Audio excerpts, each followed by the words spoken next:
Federal बनाम state, कलसी पर Nevada का केस, प्रेडिक्शन मार्केट में छिड़ा महायुद्ध।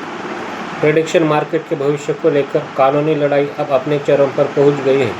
मंगलवार को US court of appeals for the ninth circuit ने नेवाडा को कलसी पर सीधा हमला करने का रास्ता साफ कर दिया और कंपनी की उस याचिका को खारिज कर दिया जिसमें राज्य के नियामकों को कार्रवाई करने से रोकने की मांग की गई थी। अदालत के फैसले के कुछ ही घंटों के भीतर नेवाडा गेमिंग कंट्रोल बोर्ड ने राज्य की अदालत में एक नागरिक प्रवर्तन कार्रवाई दायर कर दी। उनका लक्ष्य स्पष्ट है, कलसी के स्पोर्ट्स इवेंट्स कॉन्ट्रैक्ट को बंद करना। बोर्ड का तर्क है कि ये अनुबंध नेवाडा का सीधा उल्लंघन करते हुए बिना लाइसेंस वाली सट्टेबाजी की श्रेणी में आते हैं।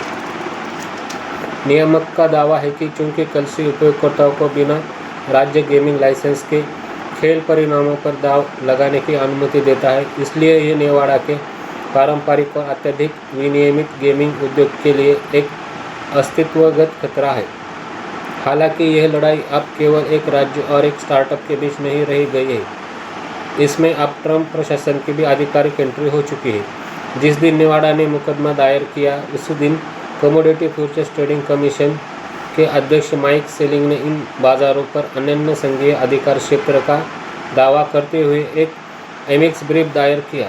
सेलिंग ने तर्क दिया कि ये अनुबंध कमोडिटी डेरिवेटिव है, न कि अवैध जुआ। उन्होंने चेतावनी दी कि एजेंसी अब हाथ पर हाथ धरकर नहीं बैठेगी जबकि राज्य उसके अधिकार क्षेत्र में अतिक्रमण कर रहे हैं। ये संघीय राज्य टकराव राजनीतिक साजिशों से भी भरा हुआ है। डोनाल्ड ट्रंप जूनियर 2025 की शुरुआत से कलसी के सलाहकार के रूप में कार्यरत है और प्रशासन का ये आक्रामक रूप ट्रुथ सोशल द्वारा अपना स्वयं का प्रेडिक्शन प्लेटफॉर्म लॉन्च करने की योजनाओं के साथ मेल खाता है। कलसी अब नेवाडा के मुकदमे को वापस संघीय अदालत में ले जाने के लिए संघर्ष कर रही है। वो कमोडिटी एक्सचेंज एक्ट का सहारा लेकर यह तर्क दे रही है कि संघीय निरीक्षण के सामने राज्य के कानून गौण है। पिछले साल प्रेडिक्शन मार्केट का वॉल्यूम 60 बिलियन तक पहुंच गया था। ऐसे में नेवाडा के इस दाव का परिणाम यह तय करेगा कि यह उद्योग एक संघीय नियम पुस्तिका का पालन करेगा या 50 अलग राज्यों के कानूनों का।